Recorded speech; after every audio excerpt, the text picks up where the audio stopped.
Hello बच्चों, नमस्कार। कैसे हो आप लोग? आप सभी का स्वागत है एक और नई वीडियो में। तो बच्चों, आपको पता है कि हमारे देश में लोकतंत्र है, डेमोक्रेसी है। इस लोकतंत्र के होने के कारण ही हम 5 साल के लिए अपने केंद्र स्तर पर, राज्य स्तर पर और अपने स्थानीय स्तर पर सरकारों को चुनते हैं और उनसे ये आशा करते हैं कि वो हमारे कल्याण के लिए काम करें, लोक कल्याण के लिए, पब्लिक वेलफेयर के लिए काम करें। लेकिन क्या हो अगर वो ही तीनों सरकारें निरंकुश हो जाएं, हमारे कल्याण के लिए काम ना करें और तानाशाही हो जाएं? तो क्या संविधान ने हमें भी, यानी कि आम आदमी को भी, कोई अधिकार दिए हैं कि हम उन सरकारों के खिलाफ प्रदर्शन कर सकें, उनके खिलाफ आवाज़ उठा सकें और जो वो तानाशाह बन गई हैं उनको उनकी भाषा में ही हम जवाब दे सकें? तो हाँ, हमारे संविधान ने आम आदमी को भी, एक कॉमन पीपल को भी अधिकार दिए हैं और उन अधिकारों को गारंटी भी दी है कि अगर आपके ये अधिकार कोई छीन लेता है तो आप सीधे सुप्रीम कोर्ट या हाई कोर्ट जाकर उन अधिकारों का बचाव कर सकते हैं। अगर ये अधिकार ना होते तो हम, हमारा संविधान संविधान कहलाने लायक नहीं होता, क्योंकि ये अधिकार हमारे आम आदमी के लिए हैं। हमारे संविधान ने प्रधानमंत्री हो, राष्ट्रपति हो, उपराष्ट्रपति हो, मंत्री हो, जज हो, सभी को अधिकार दिए हैं। और अगर हमारा संविधान आम आदमी को अधिकार ना देता तो क्या हमारा संविधान संविधान कहलाने लायक होता? बिल्कुल भी नहीं, क्योंकि संविधान किसके लिए बनाया जाता है? पब्लिक के लिए, लोगों के लिए, आम लोगों के लिए। और अगर उन्हें ही अधिकार नहीं मिलते तो संविधान का भी कोई महत्व नहीं होता। तो अगर हमारा संविधान सर्वोपरि है, हमारा संविधान सर्वश्रेष्ठ है, तो उसका होने का कारण, सबसे मुख्य कारण है कि हमारे देश में लोगों को मूल अधिकार दिए गए हैं, लोगों को फंडामेंटल राइट दिए गए हैं। तो आज का हमारा टॉपिक ये मूल अधिकार हैं, ये फंडामेंटल राइट हैं। तो देखिए, आप हेडिंग डाल लीजिएगा, मूल अधिकार यानी कि मौलिक अधिकार, फंडामेंटल राइट। और फंडामेंटल राइट को मैं पढ़ाते पर एक शॉर्ट फॉर्म इसकी यूज करूंगा, जिसे मैं कहूंगा एफ आर्स। क्या कहूंगा? F hours. एफ आर्स का मतलब फंडामेंटल राइट। ठीक है। तो अभी मैंने आपको बताया कि हमारे जो फंडामेंटल राइट हैं ये हमारे आम लोगों के अधिकार हैं, सरकार के खिलाफ। ना ही कोई भी सरकार और ना ही कोई भी व्यक्ति, सरकार के साथ साथ व्यक्ति को भी इसमें शामिल किया गया है। सरकार के साथ साथ व्यक्ति भी हमारा शोषण नहीं कर सकता, सरकार के साथ साथ व्यक्ति भी हमें परेशान नहीं कर सकता। अगर वो हमारा शोषण करेगा, हमारे लिए कुछ गलत काम करेगा, तो संविधान हमें इसकी प्रोटेक्शन देता है और वो प्रोटेक्शन है हमारी मूल अधिकार, मौलिक अधिकार या फंडामेंटल राइट। यानी कि ये हमारे हथियार हैं, मूल अधिकार। अगर कोई भी हमारे ऊपर अटैक करेगा, हमें परेशान करेगा, तो हम मूल अधिकारों से अपनी रक्षा कर सकते हैं। और रक्षा करने का तरीका मैंने बताया है कि आपके अगर फंडामेंटल राइट का कोई वायलेशन कर रहा है, अतिक्रमण कर रहा है, तो आप सुप्रीम कोर्ट या हाई कोर्ट जा सकते हो। और सुप्रीम कोर्ट और हाई कोर्ट आपकी क्या करेंगे? रक्षा करेंगे। रक्षा कैसे करेंगे? इसके लिए डिटेल वीडियो आपने देखी होगी, संवैधानिक उपचारों का अधिकार, अनुच्छेद 32। अगर अनुच्छेद 32 वाली वीडियो आपने नहीं देखी है तो आप प्लेलिस्ट में जाइए और अनुच्छेद 32 वाली वीडियो देखिए। उसमें मैंने ये बताया है कि जो हमारे मूल अधिकार हैं, जो हमारे फंडामेंटल राइट हैं, इनकी रक्षा हमारे हाई कोर्ट और हमारे सुप्रीम कोर्ट के द्वारा कैसे की जाती है। हाई कोर्ट जो है 226 के तहत, सुप्रीम कोर्ट जो है अनुच्छेद 32 के तहत 5 प्रकार की रिट जारी करता है। उन 5 प्रकार की रिट से हमारे मूल अधिकारों की क्या होती है? रक्षा होती है। अब समझते हैं कि इन्हें मूल अधिकार क्यों कहते हैं, इनका नाम मूल अधिकार क्यों है, मौलिक अधिकार क्यों है, फंडामेंटल राइट क्यों है। देखिए, जैसे हमारे शरीर के लिए सबसे बेसिक चीज क्या है? भोजन है, पानी है, हवा है, यानी कि सांस हम लेते हैं। अगर ये चीजें हमें नहीं मिलेंगी तो फिर हमारे जीवन नहीं बचेगा, हमारे जीवन का कोई अर्थ नहीं रहेगा। तो ये भोजन हुआ, पानी हुआ और सांस लेना यानी कि एयर हुआ, वायु हुआ, ये हमारे लिए क्या है? हमारी बॉडी के लिए क्या है? फंडामेंटल हैं, प्राइमरी चीज हैं। तो अगर ये फंडामेंटल मूल चीज, प्राइमरी चीज, प्राथमिक चीजें हमारे शरीर को नहीं मिलेंगी तो हमारा शरीर काम नहीं करने का है। ठीक ऐसे ही हमारे संविधान में आम लोगों के लिए कुछ प्राइमरी अधिकार दिए गए, कुछ प्राथमिक अधिकार दिए गए, जिन्हें क्या दिया, मूल अधिकार का नाम दिया। आप कल्पना कीजिए, क्या बिना ईंट के मकान बन सकता है? तो ईंट क्या है, मकान के लिए क्या है, प्राथमिक है, प्राइमरी है, मूल है। क्या बिना कोशिका के शरीर का निर्माण हो सकता है? तो कोशिका हमारे शरीर के लिए क्या है, प्राथमिक है, मूल है, मौलिक है, प्राइमरी है। ऐसे ही मैंने अभी आपको एग्जांपल दिया, सांस यानी कि हवा, यानी कि एयर, भोजन, पानी हमारी बॉडी को जीवित रखने के लिए मूल है, प्राथमिक है, प्राइमरी है, मौलिक है। तो इन सब चीजों के अलावा हमारा शरीर नहीं चल सकता। ईंट के बिना मकान नहीं बन सकता, कोशिका के बिना शरीर का निर्माण नहीं हो सकता, और फिर जब शरीर का निर्माण हो गया तो बिना हवा के वो जीवित नहीं रह सकता। तो जिस तरीके से ये सारी चीजें प्राथमिक हैं, उसी तरीके से हमारे जितने भी अधिकार हैं, उन अधिकारों में सबसे प्राइमरी, सबसे प्राथमिक अधिकार कौन से हैं, मूल अधिकार। अगर ये मूल अधिकार ना होते तो बाकी हमें कितने ही भी अधिकार दे दो, संविधान ने हमें कितने भी अधिकार दे रखे हैं, उनका कोई भी अर्थ नहीं है। यानी कि वो अधिकार भी तभी तक सार्थक हैं जब तक क्या है, मूल अधिकार हैं। ये बेसिक हैं, यही सरकार से हमारी रक्षा करते हैं। अगर सरकार निरंकुश हो जाए, सरकार हमारा दमन करने लगे, यही उस व्यक्ति के खिलाफ हैं जो, अगर हमारा जो बाहुबली लोग होते हैं या पैसे वाले लोग होते हैं, पावरफुल लोग होते हैं, वो एक आम आदमी को क्यों नहीं सता सकते? क्योंकि हमारे पास भी एक ब्रह्मास्त्र है, हमारे पास भी एक हथियार है, और वो हथियार संविधान ने हमें क्या दिया है, मूल अधिकार, यानी कि मौलिक अधिकार। अब देखते हैं हमारे संविधान में जो मूल अधिकार हैं, जो हमारे मूल अधिकार, जो एफआर्स हैं, यानी कि फंडामेंटल राइट जो हैं, ये किस किस लिए आवश्यक है हमारे? ये हमारे जीवन के लिए आवश्यक है। किसके लिए? जीवन के लिए। यानी कि अगर लोकतंत्र में आपको आपका जीवन सुरक्षित चाहिए, एक अच्छा जीवन चाहिए, तो आपके लिए क्या है, मूलाधिकार होने चाहिए। साथ ही आपकी गरिमा के लिए, यानी कि आपकी डिग्निटी के लिए, आपके सम्मान को कोई ठेस ना पहुंचाए। आप जी तो रहे हैं, जीवन तो आपके पास है ही है, लेकिन क्या आप सम्मान के साथ जी रहे हैं? क्या आप गरिमा के साथ जी रहे हैं? कोई आपके सम्मान को ठेस तो नहीं पहुंचा रहा? तो उसे भी कौन सुनिश्चित करता है? हमारे मूल अधिकार सुनिश्चित करते हैं। यानी कि ये हमारे जीवन के लिए तो है ही हैं, हमारे जीवन के लिए तो है ही हैं, जीने के लिए तो है ही हैं, लेकिन साथ ही साथ ये हमारे जीवन के साथ साथ हमारी गरिमा को भी सुनिश्चित करते हैं, हमारे सम्मान को भी सुनिश्चित करते हैं। तो अगर मैं इन दोनों शब्दों को मिला दूं, तो मूल अधिकार हमारे जीवन को गरिमापूर्ण बनाते हैं, हमारे जीवन को गरिमा के साथ जीना सिखाते हैं, हमारे जीवन को उस सम्मान के साथ जीना सिखाते हैं जो सम्मान मूल अधिकारों के बिना नहीं होता। भाई एक व्यक्ति को क्या चाहिए? एक व्यक्ति को रोटी, कपड़ा, मकान, पैसा चाहिए, और जब उसके पास पैसा आ जाता है तो फिर उसे क्या चाहिए? सम्मान चाहिए। क्या चाहिए? सम्मान। भाई बहुत ज्यादा पैसे वाला व्यक्ति जब वो पैसे कमा लेता है तो फिर उसकी इच्छा होती है राजनीति में जाने की, नेता बनने की। क्यों होती है? क्योंकि उसे सम्मान चाहिए। पैसे की भूख एक लिमिट तक ही होती है, और जब वो पैसा उसको मिल जाता है तो वो उसकी भूख क्या हो जाती है? खत्म हो जाती है। फिर उसे किसकी भूख बढ़ जाती है? सम्मान की। फिर वो क्या चलता है? विधायक बनने। फिर वो क्या बनने चलता है? मंत्री बनने। फिर वो क्या बनने चलता है? प्रधानमंत्री बनने। तो व्यक्ति एक पैसा कमाने के बाद हमारी सोसाइटी में उसे नेता बनना है, उसे विधायक बनना है, उसे मंत्री बनना है। क्यों बनना है? एक गरिमा के लिए, सम्मान के लिए, ताकि समाज में उसे क्या मिले? सम्मान मिले। तो ये तो हो गई एक पैसे वाले की सोच। लेकिन अगर एक आम आदमी को की सोच देखी जाए तो आम आदमी को एक बेसिक चीज चाहिए जो उसके जीवन के लिए क्या है? जरूरी है।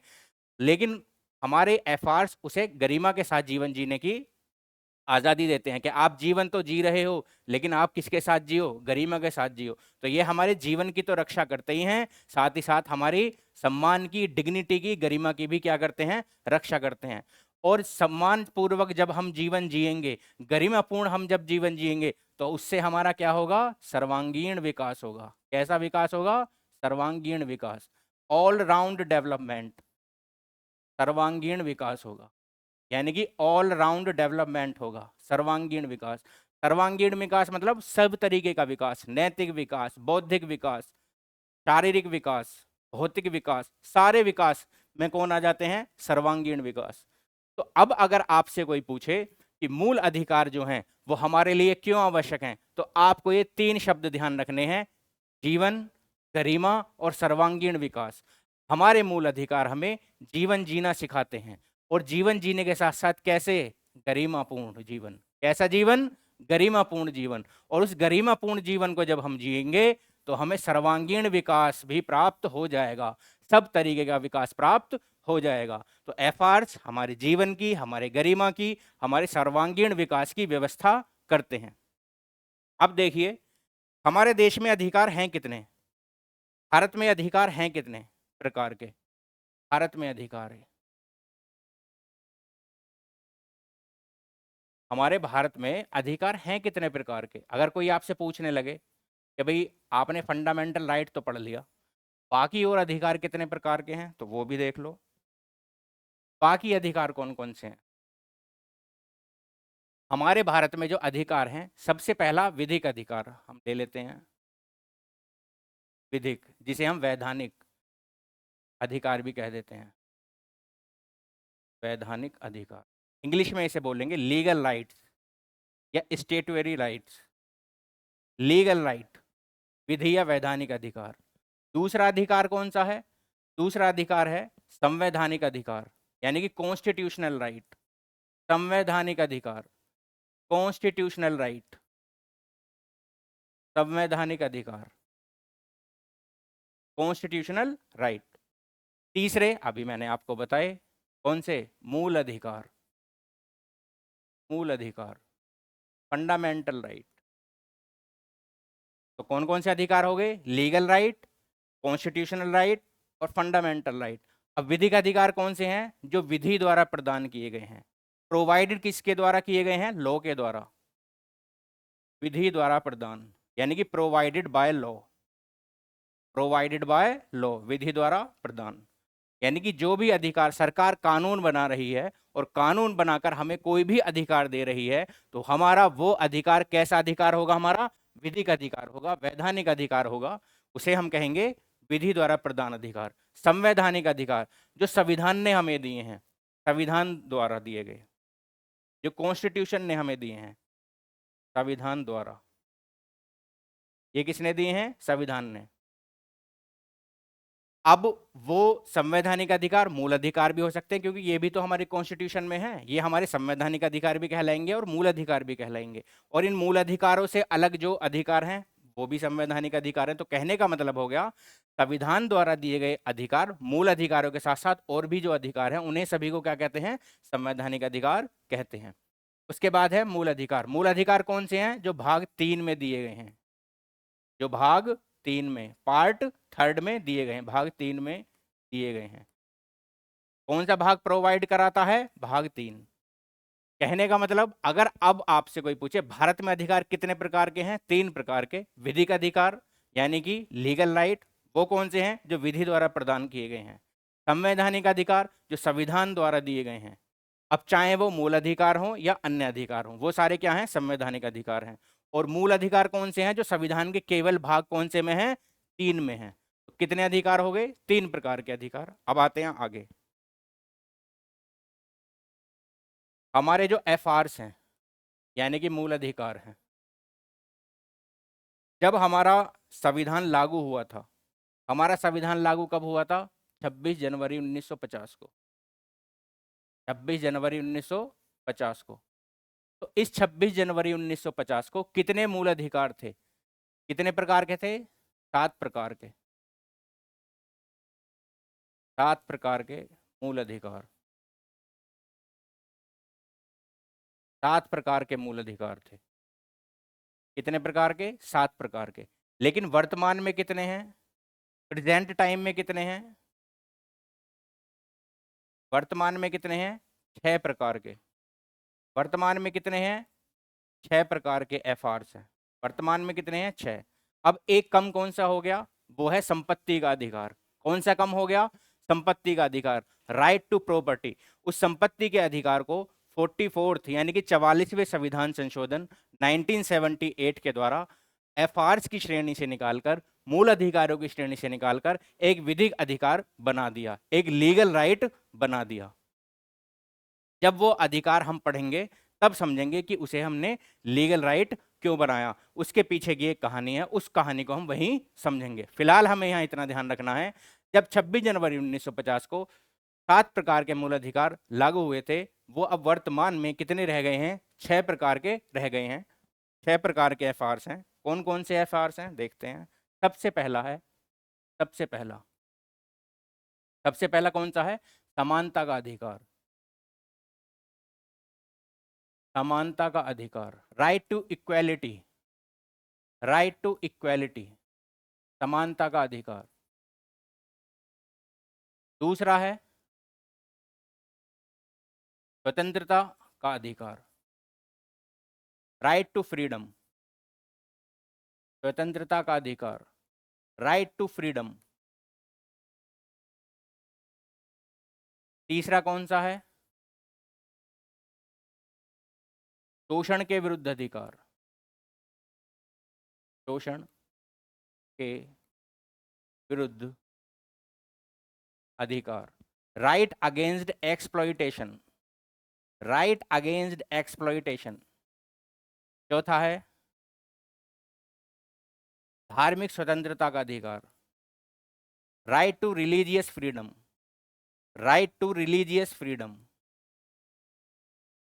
धार्मिक स्वतंत्रता का अधिकार।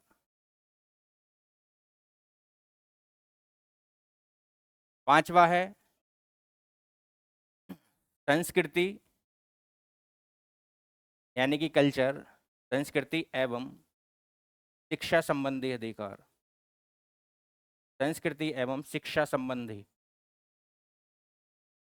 संस्कृति एवं शिक्षा संबंधी अधिकार यानी कि right related to culture and education. छठा है संवैधानिक उपचारों का अधिकार, संवैधानिक उपचारों का अधिकार, संवैधानिक उपचारों का अधिकार, संवैधानिक उपचारों का अधिकार। राइट टू कॉन्स्टिट्यूशनल रेमेडी, उपचार को कहते हैं रेमेडी यानी कि दवा। अब सबसे पहला समानता का अधिकार, दूसरा स्वतंत्रता का अधिकार, तीसरा शोषण के विरुद्ध अधिकार, चौथा धार्मिक स्वतंत्रता का अधिकार, पांचवा संस्कृति और शिक्षा संबंधी अधिकार और छठा संवैधानिक उपचारों का अधिकार। ये हो गए टोटल 6। अब देखिए ये जो समानता का अधिकार है ये कहां से कहां तक है, ये कहां से कहां तक है? तो ये है हमारा आर्टिकल 14 से आर्टिकल 18 तक, आर्टिकल 14 से आर्टिकल 18 तक, यानी कि 14 से 18 तक के जितने भी आर्टिकल हैं वो इक्वालिटी की बात करते हैं, समानता की बात करते हैं। उसके बाद आर्टिकल 19 से लेकर 22 तक, आर्टिकल 19 से लेकर 22 तक हमारी फ्रीडम की बात करते हैं, स्वतंत्रता की बात करते हैं। शोषण के विरुद्ध अधिकार यह है आर्टिकल 23 और 24। ये किसकी बात करते हैं? शोषण के विरुद्ध, राइट अगेंस्ट एक्सप्लॉइटेशन। धार्मिक स्वतंत्रता का अधिकार यह है हमारे आर्टिकल 25 से 28 तक, आर्टिकल 25 से 28 तक, जो हमें हमारे धर्म से संबंधित अधिकार देते हैं, जो हमें हमारे धर्म से संबंधित रिलीजियस फ्रीडम देते हैं। संस्कृति और शिक्षा संबंधी अधिकार आर्टिकल 29 और 30। उसके बाद आर्टिकल 31 आता है जिसमें राइट टू प्रॉपर्टी था, संपत्ति का अधिकार था, वो अब रिपील्ड, निरसित कर दिया गया है और मैंने आपको बताया कि अब उसको एक लीगल राइट घोषित कर दिया गया है, वो फंडामेंटल राइट नहीं है। उसके बाद ये जितने हमारे 5 मूल अधिकार हैं, समानता का अधिकार, स्वतंत्रता का अधिकार, शोषण के विरुद्ध अधिकार, धार्मिक स्वतंत्रता का अधिकार, संस्कृति और शिक्षा संबंधी अधिकार, अगर इन 5 अधिकारों को कोई हमसे छीनता है, कोई अतिक्रमण करता है, वॉयलेशन करता है, तो इन 5 की रक्षा कौन करता है? ये छठा मूल अधिकार करता है। इसीलिए इसे कह रहे हैं उपचार। ये इनकी क्या कर रहा है? रक्षा कर रहा है, इसीलिए इसे उपचार कह रहे हैं। ताकि इन 5 मूल अधिकारों को कोई नहीं छीन सके। और इसके ऊपर डिटेल्ड वीडियो बनाई है जो आप जाकर देख सकते हैं, आप जो पीछे प्लेलिस्ट दी गई है। तो संवैधानिक उपचारों का अधिकार ये कौन से आर्टिकल में है? आर्टिकल 32। कौन से आर्टिकल में है? आर्टिकल 32। बात समझ में आ गई? जो हमारा समानता का अधिकार है 14 से 18, जो हमारा स्वतंत्रता का अधिकार है 19 से 22, जो हमारे शोषण के विरुद्ध अधिकार है 23 से 24, जो हमारी धार्मिक स्वतंत्रता का अधिकार है 25 से 28, जो हमारा संस्कृति और शिक्षा संबंधी अधिकार है 29 से 30, और जो हमारा संवैधानिक उपचार है वो आर्टिकल 32। तो यहाँ तक आपने क्या क्या समझा? यहाँ तक आपने समझा कि हमारे जो मूल अधिकार जो एफआर्स हैं वो हमारे जीवन को गरिमापूर्ण जीने के लायक बनाते हैं, जिससे हमारा सर्वांगीण विकास होता है। फिर उसके बाद आपने समझा भारत में जो अधिकार हैं वो 3 प्रकार के हैं। विधिक, जो विधि द्वारा दिए गए हैं, संवैधानिक, जो संविधान द्वारा दिए गए हैं, और मूल अधिकार वो जो भाग 3 में दिए गए हैं। फिर उसके बाद आपने समझा कि जब एफआर्स जो हैं 26 जनवरी 1950 को लागू हुए थे 7 प्रकार के थे, लेकिन वर्तमान में कितने प्रकार के हो गए हैं? 6 प्रकार के हो गए हैं। कौन सा कम हुआ? Right to property.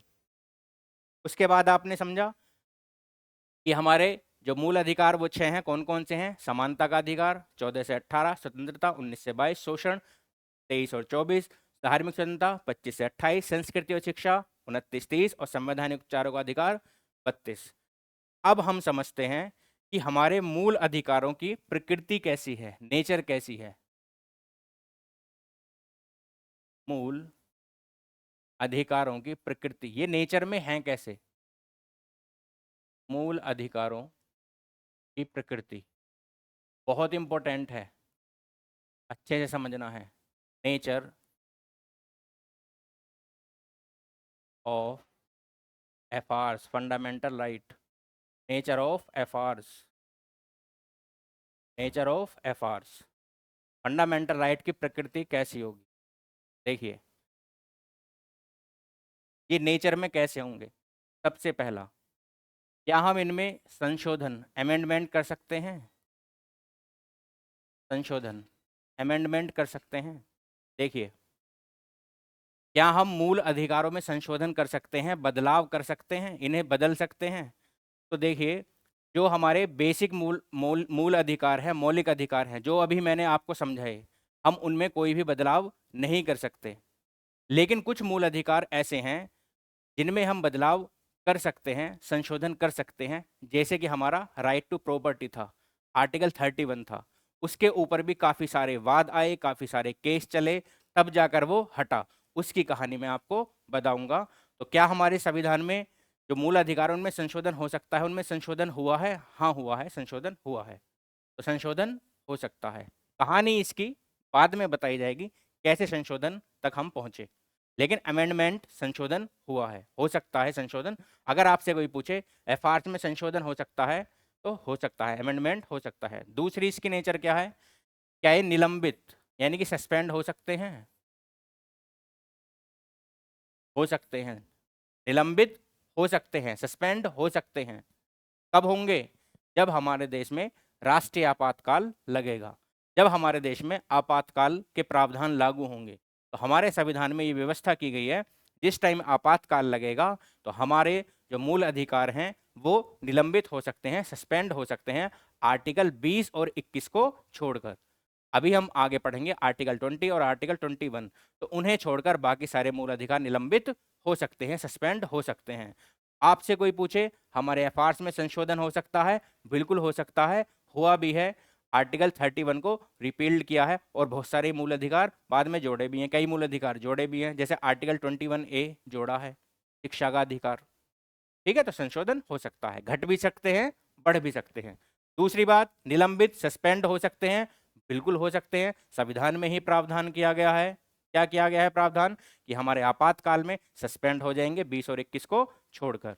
उसके बाद अगर कोई आपसे पूछे कि जो हमारे मूल अधिकार हैं ये न्यायोचित हैं, जस्टिशिएबल हैं, न्यायोचित हैं, जस्टिशिएबल हैं, बिल्कुल हैं। मैंने आपको बताया था कि अगर इनका कोई वोलेशन करता है, इन्हें हमसे कोई छीनता है, चाहे वो सरकार हो, चाहे वो व्यक्ति हो, तो फिर हम क्या है, कोर्ट जा सकते हैं, कोर्ट से मांग कर सकते हैं कि हमसे हमारा मूल अधिकार छीन लिया गया है, आप कार्रवाई करिए, आप रिट जारी करिए और हमें क्या है, रिलीफ दीजिए। तो ये जस्टिशिएबल हैं क्योंकि हम कोर्ट जा सकते हैं इनके लिए। न्यायोचित हैं, बिल्कुल हैं। संशोधन हो सकता है, निलंबित हो सकते हैं, न्यायोचित हैं, जस्टिशिएबल हैं, बिल्कुल हैं, कोर्ट हम इनके लिए जा सकते हैं। फिर उसके बाद चौथी इनकी प्रकृति है, चौथी इनकी नेचर है कि क्या जो हमारे मूल अधिकार हैं वो हमें असीमित हैं या सीमित हैं, उनकी कोई लिमिट है, उनकी कोई सीमा है। तो देखिए हमारे मूल अधिकारों पर सीमाएं भी लगाई गई हैं और संविधान में स्पष्ट रूप से सीमाओं को लिखा भी गया है। जैसे कि जब आप आर्टिकल 19 पढ़ेंगे तो आर्टिकल 19 में आप मूल अधिकार तो पढ़ोगे ही, स्वतंत्रता का अधिकार तो पढ़ोगे ही, साथ साथ उसके युक्ति युक्त निर्बंधन, रीजनेबल रेस्ट्रिक्शन, यानी कि उनकी लिमिट, उनकी सीमाएं भी आप पढ़ोगे, जो जो उन पर सीमाएं दी गई हैं। तो यहाँ पर मैं एक छोटी सी बात आपको बता दूं, जब हमारे मूल अधिकार किससे प्रेरित हैं? अमेरिका से प्रेरित हैं। तो जब हमारे मूल अधिकारों को अमेरिका से लिया गया कि जिस प्रकार अमेरिका में मूल अधिकार हैं, हमारे देश में भी मूल अधिकार एफआर्स होने चाहिए, तो हमने एज इट इज कॉपी नहीं किया। वहां पर जो मूल अधिकार थे, उन मूल अधिकारों में कहीं पर भी लिमिट, सीमा यानी कि युक्ति युक्त निर्बंधन नहीं लिखे गए हैं। अधिकार लिख दिए लेकिन उनकी सीमाएं नहीं लिखी कि आदमी किस सीमा तक इसका यूज कर सकता है। जैसे कि बोलने का अधिकार, तो बोलने के अधिकार में हम बोल सकते हैं लेकिन किसी को गाली थोड़ी दे सकते हैं। अगर हम गाली दे रहे हैं तो हम बोलने के अधिकार की लिमिट क्या कर रहे हैं? क्रॉस कर रहे हैं। तो हमारे संविधान में लिखा गया है आप बोल तो सकते हो, गाली नहीं दे सकते। अगर आपने उसको गाली दी तो आप पर मानहानि, डिफेमेशन का केस चल जाएगा। और साफ साफ लिखा हुआ है कि बोलने के अधिकार पर मानहानि का युक्ति युक्त निर्बंधन है, रीजनेबल रेस्ट्रिक्शन है। और रीजनेबल रेस्ट्रिक्शन क्या होता है? सीमाएं होती हैं जो उन्हें क्या करती हैं? रोकती हैं कि वो एक सीमा से क्रॉस होकर नहीं जा पाए। तो हमारे जितने भी मूल अधिकार हैं इन पर युक्ति युक्त निर्बंधन है। युक्ति युक्त निर्बंधन का वैसे बिल्कुल सटीक मतलब होता है कि जितना कहा गया है उतना ही करना है, जितनी लिमिट रखी गई है उतनी ही लिमिट में रहना है, कि अपनी लिमिट क्रॉस नहीं करनी है। उसे कहते हैं युक्ति युक्त निर्बंधन, रीजनेबल रेस्ट्रिक्शन। युक्ति युक्त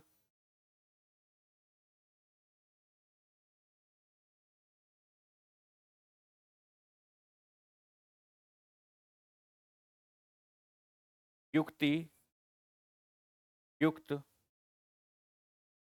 निर्बंधन यानी कि रीजनेबल रेस्ट्रिक्शन क्या है? बिल्कुल है। अब पहले इन चारों को फिर से रिवाइज करते हैं। हमारे मूल अधिकार में संशोधन, बदलाव हो सकता है, वो घट सकते हैं, बढ़ सकते हैं, बिल्कुल घट बढ़ सकते हैं।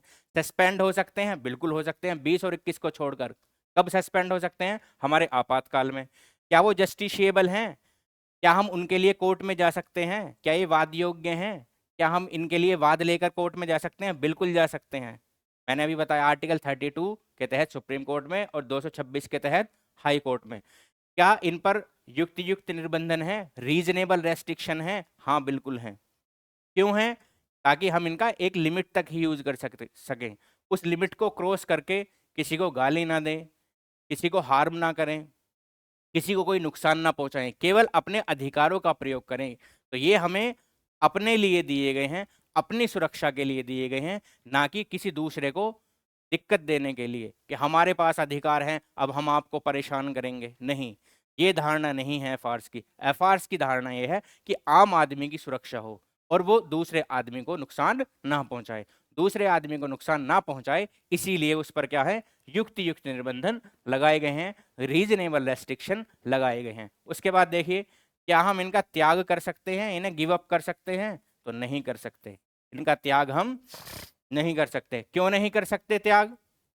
इसलिए नहीं कर सकते त्याग क्योंकि हमारे देश में काफी सारे लोग आज भी अनपढ़ हैं, वो हमारे अधिकारों को समझते नहीं हैं। तो कोई भी व्यक्ति उन्हें बहला फुसलाकर एफआर्स को उन्हें त्यागने के लिए कह देता और वो त्याग देता, अगर ये व्यवस्था होती तो। इसीलिए हमारे संविधान सभा के लोगों ने ये कहा कि हम कोई भी ऐसी व्यवस्था नहीं रखेंगे कि कोई भी किसी आम आदमी को बहला फुसला ले और कह दे अपने मूल अधिकारों का त्याग कर दो, इनको गिव अप कर दो। ठीक है, तो इसलिए उन्होंने कोई ऑप्शन दिया ही नहीं, हम इन्हें त्याग नहीं सकते।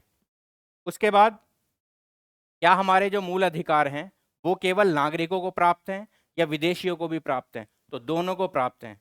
और कौन से वो मूल अधिकार हैं जो केवल नागरिकों को प्राप्त हैं? तो वो है 15, 16, 19, 29 और 30। 15, 16, 19, 29, 30, ये जो 5 मूल अधिकार हैं, 15, 16, 19, 29, 30, ये केवल नागरिकों के लिए हैं, केवल नागरिकों के लिए। बाकी मूल अधिकार नागरिक और गैर नागरिक दोनों के लिए हैं। अब आपसे अगर पूछे मूल अधिकार जो हैं वो केवल नागरिकों के लिए हैं या दोनों के लिए, तो दोनों के लिए हैं। तो ऐसे कौन से मूल अधिकार हैं जो केवल नागरिकों के लिए हैं? 15, 16, 19, 29 और 30। ठीक है, उसके बाद हम देखते हैं कि हमारे जो मूल अधिकार हैं वो मूल अधिकार क्या सरकार के खिलाफ हैं, यानी कि राज्य के खिलाफ हैं, या व्यक्ति के खिलाफ हैं? तो बेटा ये दोनों के खिलाफ है। ना ही राज्य हमारा शोषण कर सकता और ना ही व्यक्ति हमारा शोषण कर सकता। तो राज्य और व्यक्ति दोनों के विरुद्ध हैं। राज्य और व्यक्ति दोनों के विरुद्ध हैं। राज्य और व्यक्ति दोनों के विरुद्ध हैं। राज्य और व्यक्ति दोनों के विरुद्ध हैं। ठीक है, उसके बाद अगला इनकी नेचर क्या है?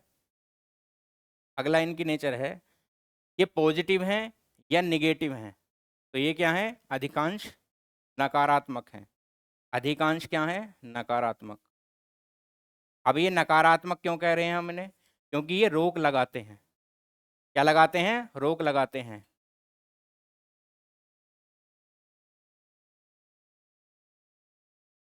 क्या करते हैं? रोक लगाते हैं। किस पर? राज्य पर और व्यक्ति पर। तो जब कोई भी चीज किसी पर रोक लगाए, किसी को किसी काम करने के लिए मना करे, ठीक है, तो उसे कहा जाता है निगेटिव। ठीक है, उसे कहा जाएगा निगेटिव यानी कि नकारात्मक। तो ये राज्य और व्यक्ति दोनों के विरुद्ध हैं और दोनों पर रोक लगाते हैं, इसलिए अधिकांश क्या है? नकारात्मक है, निगेटिव है। तो ये हो गई आपके मूल अधिकारों की प्रकृति यानी कि नेचर ऑफ एफर्ट्स। संशोधन हो सकता है, बिल्कुल हो सकता है। निलंबित हो सकते हैं, हो सकते हैं। न्यायोचित जस्टिसेबल हैं, हाँ हैं। युक्तियुक्त निर्बंधन, हाँ है। त्याग इनका संभव है, त्याग संभव नहीं है। क्या ये राज्य को, नागरिक को और गैर नागरिक दोनों को प्राप्त हैं? हाँ, दोनों को प्राप्त हैं, लेकिन कुछ मूल अधिकार ऐसे हैं जो केवल नागरिकों को प्राप्त हैं। केवल नागरिकों को प्राप्त, केवल नागरिकों को प्राप्त। कौन कौन से मूल अधिकार हैं जो केवल नागरिकों को प्राप्त हैं? 15, 16, 19, 29, 30। उसके बाद क्या ये राज्य के और व्यक्ति के खिलाफ है? हाँ, दोनों के खिलाफ है, दोनों के विरुद्ध हैं।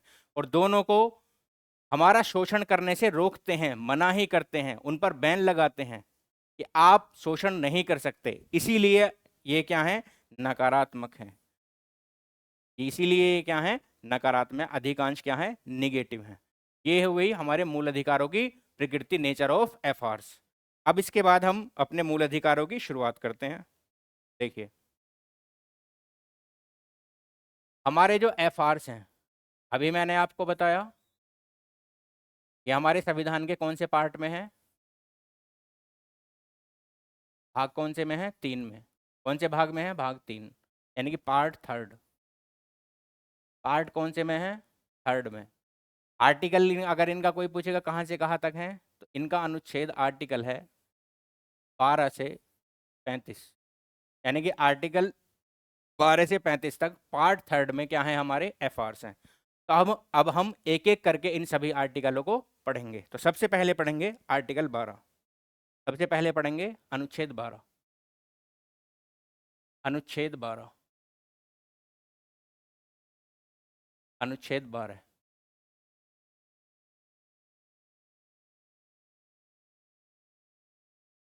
अब जो हमारा अनुच्छेद 12 है, इसमें क्या है? इसमें है राज्य शब्द की परिभाषा, डेफिनेशन ऑफ स्टेट। देखिए पार्ट 3 में जितने भी मूल अधिकार हैं, तो इनमें कहा गया है कि राज्य ऐसा काम करेगा, राज्य ऐसा काम नहीं करेगा, यानी कि राज्य को क्या दिए गए हैं, इंस्ट्रक्शन दिए गए हैं। जगह जगह राज्य शब्द का यूज किया गया है। तो जब तक राज्य शब्द को परिभाषित ही नहीं किया जाएगा तो किसे पता चलेगा कि ये बात मेरे लिए कही गई है, या ये बात उस व्यक्ति के लिए कही गई है, या ये बात उस संस्था के लिए कही गई है। तो इसलिए राज्य शब्द की परिभाषा बताना क्या था, जरूरी था, ताकि पता चले कि मूल अधिकारों में जितनी भी बात राज्य के लिए कही गई है तो राज्य शब्द में आता क्या क्या है। तो क्या क्या आता है राज्य शब्द में? सबसे पहला, राज्य शब्द में सबसे पहला आता है भारत की सरकार। भारत की सरकार,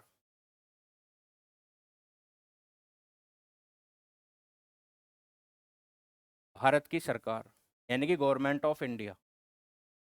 गवर्नमेंट ऑफ इंडिया, भारत की सरकार एवं संसद। भारत की सरकार एवं संसद यानी कि पार्लियामेंट और government of India.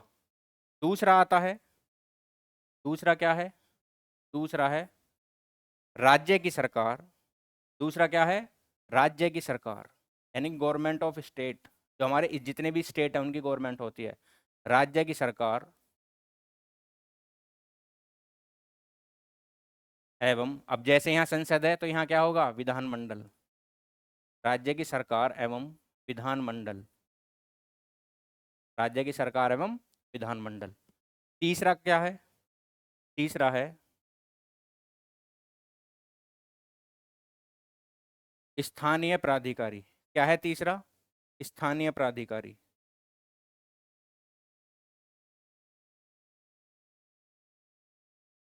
Local authority, स्थानीय प्राधिकारी, लोकल अथॉरिटी। लोकल अथॉरिटी मतलब जैसे हमारी क्या है, नगर पालिका, नगर पालिका और ग्राम पंचायत यानी कि पंचायतें, पंचायतें। राज्य शब्द में क्या क्या है, भारत की सरकार यानी कि केंद्र की सरकार और संसद, राज्य की सरकार जितनी भी स्टेट की सरकार हैं, और विधानमंडल। स्थानीय प्राधिकारी यानी कि लोकल अथॉरिटी, इसमें क्या क्या आता है, नगर पालिका और ग्राम पंचायतें। चौथा क्या है, चौथा है अन्य प्राधिकारी। चौथा है अन्य प्राधिकारी। क्या है चौथा, अन्य प्राधिकारी, अदर अथॉरिटी।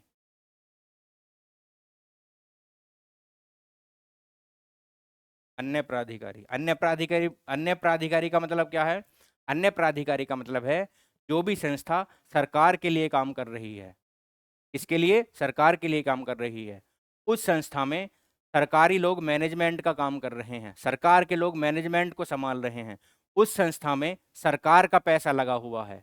तो कोई भी संस्था अगर सरकार के लिए काम कर रही है, सरकार के लोग वहाँ के मैनेजमेंट में मौजूद हैं, सरकार का पैसा उस संस्था में लगा हुआ है, तो वो क्या है, अन्य प्राधिकारी में आएगी। किस में आएगी, अन्य प्राधिकारी में। जैसे इसके एग्जाम्पल क्या हो सकते हैं, SBI, state bank of India, ONGC, oil natural gas corporation, ठीक है, एलआईसी, भारतीय जीवन बीमा निगम, ठीक है। तो ये सारी क्या हैं, सरकारी संस्थाएं हैं, ठीक है। जितने भी हमारी पीएसयू होती हैं, public sector undertaking, public sector undertaking यानी कि सरकारी कंपनियां, गेल भेल तेल, ये जितनी भी सरकारी कंपनियां हैं।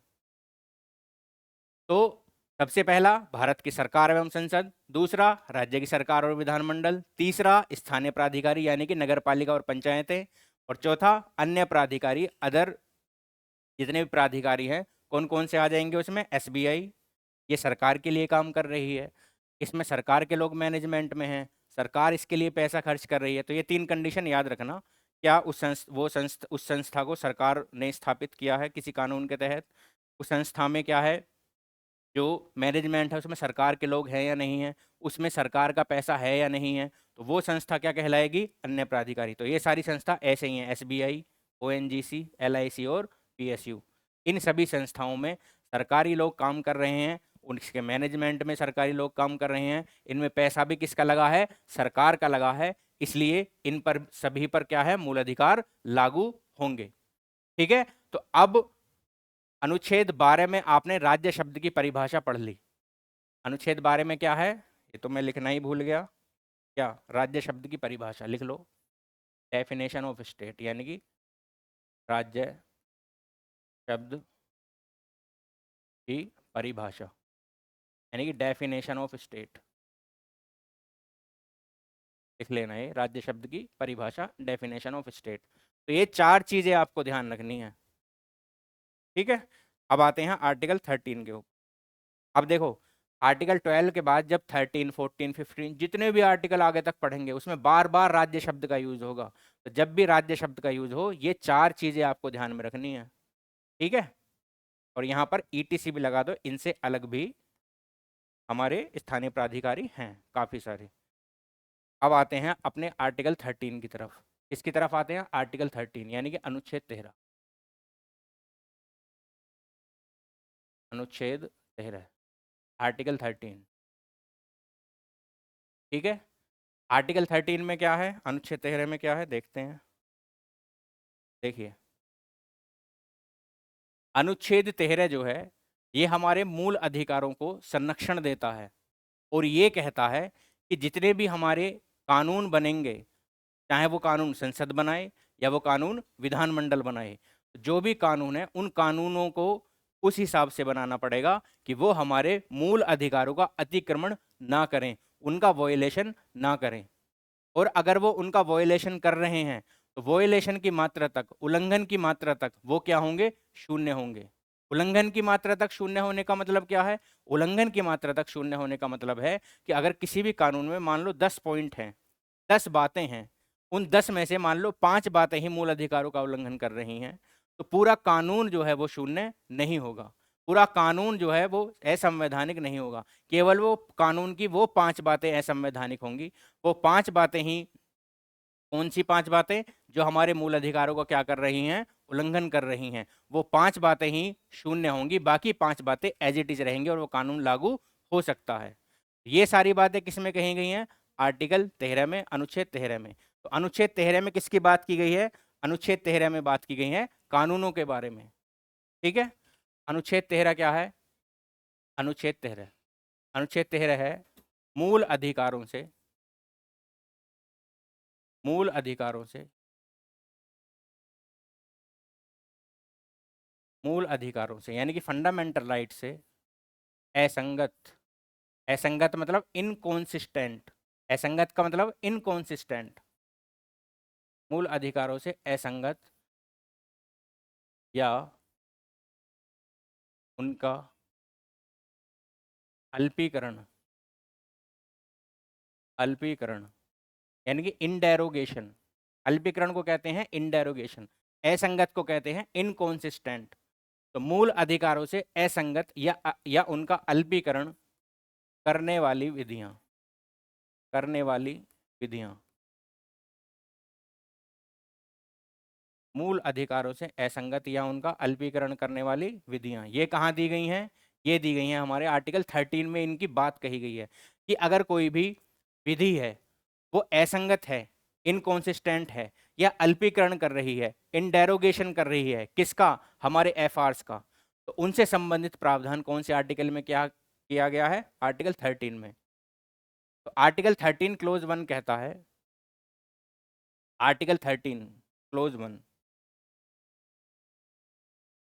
आर्टिकल 13 क्लोज 1 क्या कहता है, ये कहता है जो हमारे संविधान के पूर्व की विधि, संविधान पूर्व विधि, पूर्व विधि अगर हमारे एफआर्स से यानी कि मूल अधिकारों से असंगत है, असंगत यानी कि क्या है, इनकॉन्सिस्टेंट है, तो उल्लंघन की मात्रा तक,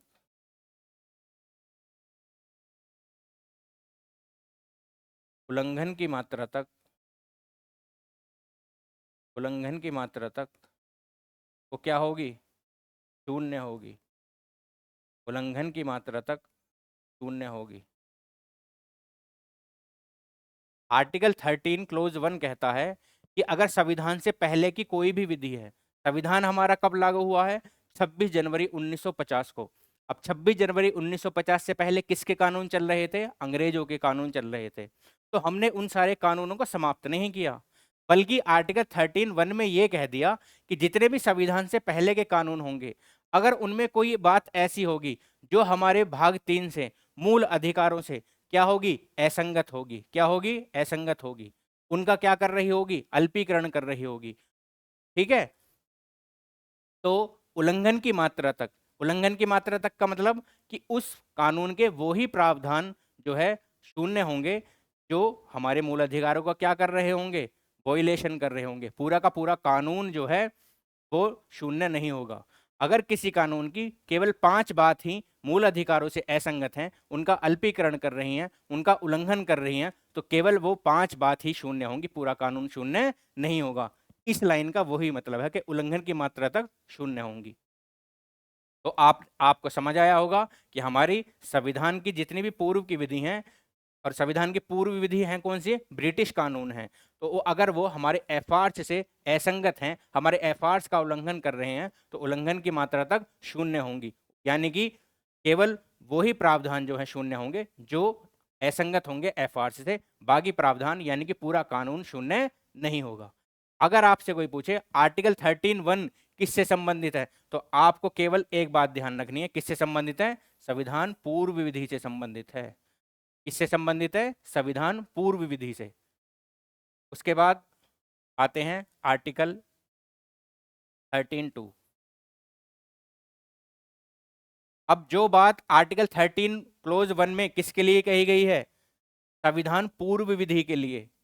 तो ऐसे ही आर्टिकल 13(2) में 13(2) में संविधान पश्चात विधि के लिए बात कही गई है, यानी कि संविधान लागू होने के बाद, संविधान पश्चात विधि।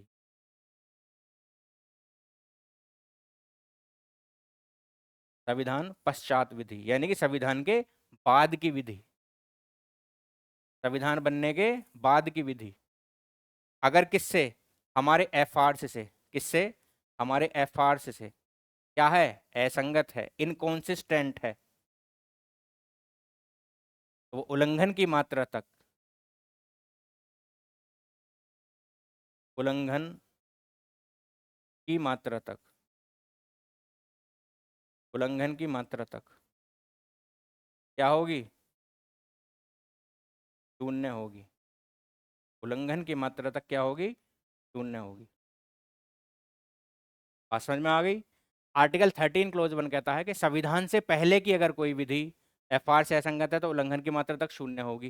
लेकिन आर्टिकल 13(2) कहता है जब संविधान लागू हो चुका है उसके बाद की जो भी विधि होगी, यानी कि ये कहता है प्री कॉन्स्टिट्यूशन लॉ की बात करता है, और ये करता है पोस्ट कॉन्स्टिट्यूशन लॉ की बात करता है, और कहता है कि एफआर से अगर वो इनकॉन्सिस्टेंट है तो उल्लंघन की मात्रा तक वो क्या होगी? शून्य होगी। मैं फिर बता रहा हूं, बार बार रिपीट कर रहा हूं कि उल्लंघन की मात्रा तक शून्य होने का मतलब है कि केवल उस कानून की वो ही बातें क्या होंगी? शून्य होंगी, नल होंगी, वॉइड होंगी जो उल्लंघन कर रही होंगी। पूरा का पूरा कानून जो है वो शून्य घोषित नहीं होने का। अगर किसी कानून में मान लो 10 बातें हैं, केवल 5 बातें ही क्या कर रही हैं? मूल अधिकारों का उल्लंघन कर रही हैं, तो केवल वो 5 बातें ही जो उल्लंघन कर रही हैं वो शून्य होंगी, बाकी जो 5 बातें उल्लंघन नहीं कर रही वो शून्य नहीं होंगी। उसे ही कहते हैं उल्लंघन की मात्रा तक शून्य होना। ये बात आपको यहां पर ध्यान में रखनी है। कौन कौन सी? एक तो ये वाली संविधान पूर्व विधि और संविधान पश्चात विधि। दूसरी बात कौन सी? ये वाली। कौन सी? उल्लंघन की मात्रा तक शून्य वाली। उल्लंघन की मात्रा तक शून्य वाली। बात समझ में आई? अब करते हैं आर्टिकल 13(2) हो गया। अब आर्टिकल 13(2) जो है ये एक सिद्धांत का प्रतिपादन करता है। इसका प्रतिपादन करता है एक सिद्धांत का, उसे कहते हैं न्यायिक पुनर्विलोकन। न्यायिक पुनर्विलोकन। न्यायिक पुनर्विलोकन इसे कहते हैं जुडिशियल रिव्यू। क्या कहते हैं? Judicial review.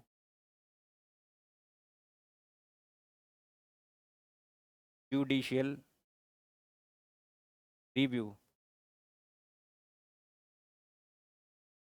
Judicial review. Review का मतलब क्या होता है? पुनर्विलोकन। जैसे मैच में अगर कोई व्यक्ति आउट हो जाए और सबको डाउट है कि आउट हो भी सकता है नहीं भी हो सकता, तो हम मैच में क्या लेते हैं, ऐसे अंपायर क्या करता है, रिव्यू। क्या करता है, रिव्यू।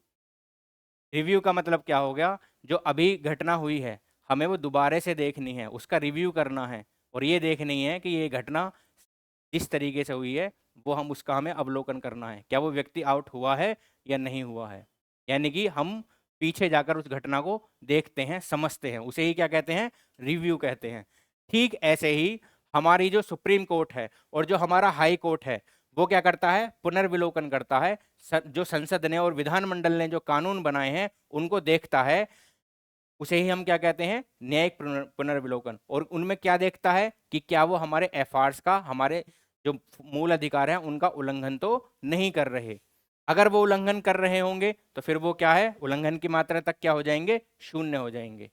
तो अनुच्छेद 13(2) में कहा गया है कि संविधान पश्चात विधि, पोस्ट कॉन्स्टिट्यूशनल लॉ, जितने भी एफआर से असंगत होंगे, उल्लंघन की मात्रा तक शून्य होंगे। तो इस आर्टिकल 13(2) का प्रयोग करके सुप्रीम कोर्ट और हाई कोर्ट जितने भी संसद और विधानमंडल कानून बना रही हैं उनका क्या करते हैं, पुनर्विलोकन करते हैं, उन्हें चेक करते हैं कि क्या ये हमारे एफआर्स का उल्लंघन तो नहीं कर रहे, क्या ये हमारे संविधान का उल्लंघन तो नहीं कर रहे। अगर वो हमारे संविधान का, हमारे एफआर्स का उल्लंघन कर रहे होते हैं तो सरकार, तो जो सुप्रीम कोर्ट है और हाई कोर्ट है, जुडिशियल रिव्यू, न्यायिक पुनर्विलोकन के तहत उल्लंघन की मात्रा तक उन्हें शून्य घोषित कर देते हैं। तो अब अगर कोई भी आपसे पूछे कि क्या न्यायिक पुनर्विलोकन शब्द आर्टिकल 13 में मौजूद है, तो ये शब्द तो नहीं लिखा हुआ लेकिन ये भावना, ये सिद्धांत मौजूद है। कौन से आर्टिकल के तहत, आर्टिकल 13(2) के तहत। ये न्यायिक पुनर्विलोकन हमारे संविधान में शब्द नहीं लिखा हुआ है लेकिन कहाँ मौजूद है, हमारे आर्टिकल 13(2) में ये मौजूद है। आर्टिकल 13(2) के तहत ही सुप्रीम कोर्ट और हाई कोर्ट क्या करते हैं, जुडिशियल रिव्यू करते हैं और कानूनों की समीक्षा करते हैं कि क्या कानून सही है, संविधान के सम्मत है या संविधान के सम्मत नहीं है, संविधान के अनुसार नहीं है। अब आर्टिकल 13(1) हो गया, आर्टिकल 13(2) हो गया। अब देखते हैं article number 13(3). Article number 13(3), article 13 clause 3। ये क्या कहता है, अभी हमने पढ़ा संविधान पूर्व विधि, संविधान पश्चात विधि। तो इस विधि शब्द की परिभाषा क्या है, इस विधि शब्द की परिभाषा क्या है, वो किस में दी गई है, आर्टिकल 13(3) में। यानी कि यहाँ क्या दी गई है, विधि शब्द की परिभाषा आर्टिकल 13 के लिए, आर्टिकल 13 के लिए क्या, विधि शब्द की परिभाषा, विधि शब्द की परिभाषा, विधि शब्द की परिभाषा, डेफिनेशन कि विधि शब्द में क्या क्या शामिल होगा। क्या क्या शामिल होगा विधि शब्द में, देखिए विधि शब्द में शामिल होगा अध्यादेश, ऑर्डिनेंस। अध्यादेश को कहते हैं ऑर्डिनेंस, अध्यादेश। आदेश यानी कि ऑर्डर, अध्यादेश, ऑर्डिनेंस, आदेश, ऑर्डर। उसके बाद है उपविधि, बाय लॉ, उपविधि, बाय लॉ, उपविधि, बाय लॉ, उपविधि, बाय लॉ। उसके बाद क्या है, कोई रूढ़ी या प्रथा यानी कि कस्टम, कोई रूढ़ी या प्रथा, कस्टम। नियम यानी कि रूल, विनियम यानी कि रेगुलेशन, और अधिसूचना यानी कि नोटिफिकेशन, अधिसूचना यानी कि नोटिफिकेशन। अध्यादेश, आदेश, विधि, रूढ़ी या प्रथा, नियम, विनियम और अधिसूचना। यानी कि विधि शब्द में कितने हैं टोटल, 7 शब्द हो गए। पहला अध्यादेश, दूसरा आदेश, तीसरा विधि, चौथा रूढ़ी या प्रथा, पांचवा नियम, छठा विनियम और सातवां अधिसूचना। कुल कितने शब्द हो गए, 7 शब्द। कितने शब्द हैं, 7 शब्द, 7 शब्द। ठीक है। अब देखिए ये विधि शब्द की परिभाषा क्यों दी गई है। जैसे हमने आर्टिकल 12 में पढ़ा राज्य की परिभाषा, यानी कि राज्य से जो भी बात कही जाएगी तो पता तो होना चाहिए कि किससे बात कही जा रही है। जब तक ये पता ही नहीं होगा कि राज्य है कौन, तब तक मजा नहीं आएगा फंडामेंटल राइट देने का। पता ही नहीं चलेगा फंडामेंटल राइट लागू किस पर हो रहे हैं। तो जैसे हमारे भाग 3 के लिए राज्य शब्द की परिभाषा हमारे अनुच्छेद 12 में दी गई है, ठीक इसी तरीके से हमारा जो आर्टिकल 13 क्लोज 1 है और हमारा जो आर्टिकल 13 क्लोज 2 है, उन दोनों में विधि शब्द आया है। ठीक है, संविधान पूर्व विधि, संविधान पश्चात विधि। तो इस विधि शब्द को परिभाषित करना जरूरी था, क्योंकि सरकार क्या करती है, सरकार लूज पॉइंट ढूंढती है कि हमें कोई भी संविधान का लूज पॉइंट मिले और हम क्या बनाएं, कानून बनाएं। तो सरकार को कोई भी लूज पॉइंट ना मिले और सरकार जो है हमारे मूल अधिकारों को छीनने के लिए कोई कानून ना बना सके, हमारे मूल अधिकारों का उल्लंघन करने के लिए कोई कानून ना बना सके, तो इसीलिए विधि शब्द को भी परिभाषित किया गया और बता दिया कि सरकार देख लो विधि में क्या क्या है। आप कोई भी अध्यादेश भी जारी नहीं कर सकते जो मूल अधिकारों को क्या कर रहा हो, उल्लंघन। आप कोई आदेश भी जारी नहीं कर सकते कि जो हमारे मूल अधिकारों को क्या कर रहा हो, उल्लंघन कर रहा हो। आप कोई उपविधि बाय लॉ भी नहीं ला सकते जो हमारे मूल अधिकार का क्या कर रहा हो, उल्लंघन। आप कोई रूढ़ि या प्रथा भी लागू नहीं कर सकते जो पुराने समय की चली आ रही है, जो हमारे मूल अधिकारों को क्या कर रही है, उल्लंघन।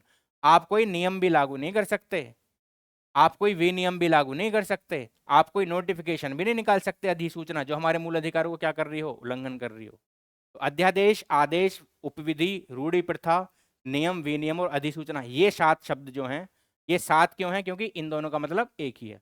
ठीक है, तो ये 7 शब्द जो हैं हमारे आर्टिकल 13 के लिए विधि शब्द की क्या है, परिभाषा है। सरकार को बता दिया कि विधि शब्द में ये सारी चीजें शामिल होंगी और इन सारी चीजों के माध्यम से आप कोई भी कानून बनाकर, विधि बनाकर लोगों के मूल अधिकार नहीं छीन सकते। लेकिन संविधान निर्माता एक शब्द भूल गए इसमें लिखना। अगर वो उस शब्द को भी लिख देते तो फिर सरकार के लिए और परेशानी होती। कौन सा शब्द भूल गए? वो शब्द भूल गए संविधान संशोधन अधिनियम। संविधान संशोधन अधिनियम। कौन सा शब्द लिखना भूल गए? संविधान संशोधन अधिनियम। यानी कि संविधान में बदलाव जो होता है, संविधान में जो अमेंडमेंट होता है, संविधान संशोधन अधिनियम, कॉन्स्टिट्यूशन अमेंडमेंट एक्ट, यानी कि CAA। संविधान संशोधन अधिनियम को हम शॉर्ट में क्या कह रहे हैं? CAA, constitution amendment act, CAA। इतने सारे शब्द लिखे, 7 शब्द लिख दिए, एक शब्द भी और भी लिख देते, क्या? संविधान संशोधन अधिनियम। लेकिन उन्होंने इस शब्द को नहीं लिखा और इस शब्द का ही सरकार ने फिर क्या उठाया, फायदा उठाया। और सरकार ने कहा हम अध्यादेश नहीं ला रहे, हम आदेश नहीं ला रहे, हम उपविधि नहीं ला रहे, कोई रूढ़ि प्रथा लागू नहीं कर रहे, नियम नहीं ला रहे, विनियम नहीं ला रहे, अधिसूचना नहीं ला रहे, हम क्या ला रहे हैं? संविधान संशोधन अधिनियम ला रहे हैं। और संविधान संशोधन अधिनियम के माध्यम से हम मूल अधिकारों को कंट्रोल कर सकते हैं, मूल अधिकारों में बदलाव कर सकते हैं। और इसके लिए संविधान संशोधन करा गया। कौन सा? इसके लिए संविधान संशोधन किया गया 24th CAA, constitution amendment act 1971। इसके द्वारा आर्टिकल 13(4) जोड़ा गया। आर्टिकल 13(4) को जोड़ा गया। आर्टिकल 13(4) जोड़ा गया। कौन सी सरकार ने? इंदिरा गांधी सरकार ने। और क्या कहा कि विधि शब्द में, जो हमारा विधि शब्द है उसमें FRs, मतलब विधि शब्द में, विधि शब्द में आर्टिकल, विधि शब्द में संविधान संशोधन, ये ऐसे लिख लेते हैं, विधि शब्द में संविधान संशोधन, संविधान संशोधन अधिनियम, संविधान संशोधन अधिनियम यानी कि CAA शामिल नहीं है, शामिल नहीं है, बता दिया सरकार ने।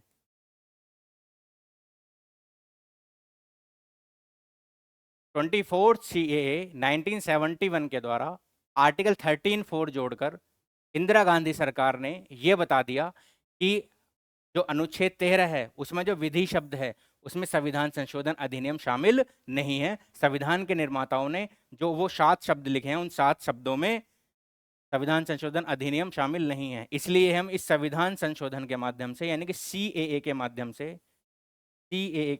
से, एफआरस यानी कि फंडामेंटल राइट में संशोधन, कर सकते हैं। अगर ये शब्द भी लिख दिया होता कि संविधान संशोधन के माध्यम से भी आप मूल अधिकारों को छेड़ नहीं सकते, तो फिर ये कॉन्स्टिट्यूशन अमेंडमेंट सरकार नहीं कर सकती थी।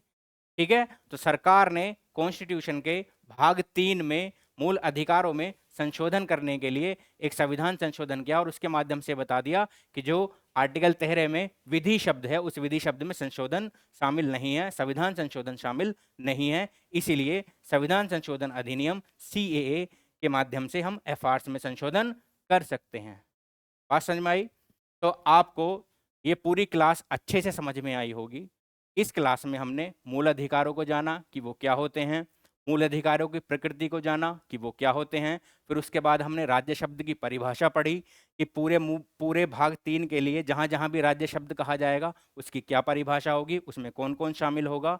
फिर उसके बाद हमने पढ़ा कि संविधान की पूर्व की विधि और संविधान के पश्चात की विधि अगर हमारे संविधान के भाग 3 मूल अधिकार से असंगत हैं, उनका अल्पीकरण कर रही हैं, उनका उल्लंघन कर रही हैं, तो उल्लंघन की मात्रा तक वो क्या होंगी? शून्य होंगी।